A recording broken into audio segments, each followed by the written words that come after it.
Welcome to Kenton Teaches. Enjoy the video. In this video, I will explain how to make sweet and spicy BBQ sauce using an easy method. We'll start by gathering a few key ingredients that perfectly balance the flavors. You'll be surprised how quickly you can whip up a batch of delicious, homemade sauce that will impress everyone. Get ready to elevate your grilling game with this fantastic recipe, ensuring every bite is packed with incredible taste. To achieve that delightful sweetness, brown sugar or molasses are excellent choices, offering a deep, caramelized flavor. For a more natural approach, consider honey or maple syrup, which also add a lovely complexity.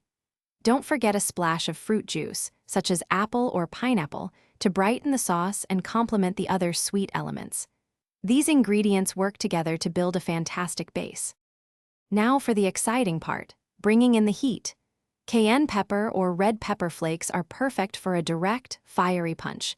If you prefer a smoky undertone with your spice, chipotle powder is an excellent option. And for an extra layer of warmth, a few dashes of your favorite hot sauce, like Tabasco, can really elevate the flavor. Adjust these to your preferred spice level.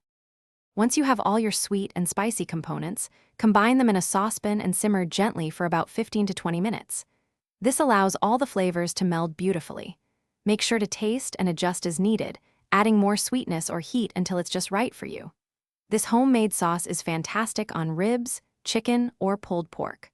Also, check the description for a link to Little Tree's Black Ice and other great deals to keep your car smelling fresh.